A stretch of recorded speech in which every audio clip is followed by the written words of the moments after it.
a Northwest Iowa community had the opportunity to tour an updated facility that was almost delayed due to historic flooding last year. The city of Sibley opened its new updated wastewater treatment plant this afternoon to show it off to the community. This project started back in 2020 when the city learned its plant was discharging more ammonia and E. coli than its permit allowed. So they decided to restore the 40-year-old plant, removing and replacing all plumbing, HVAC, and electrical equipment at their lift station. Ultimately, leaders say the main focus was to update the facility to keep residents safe.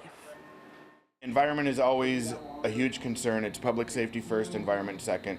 We strive our very best and take pride in it. So when we weren't meeting those limits, it was an immediate concern, and we actually pushed this project along about a year faster than we had to because of it.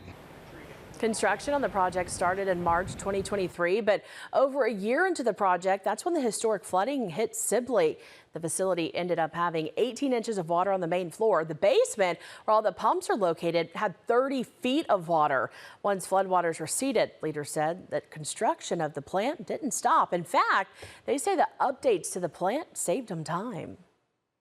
The blessing in disguise was that the project was already going on, and our 3 brand new pumps were already sitting in the shop ready to go and sitting at a level high enough that the floodwaters didn't affect it. So we had all the equipment on site to be able to make those repairs a lot faster than if this project wasn't going on and we were scrambling to order pumps.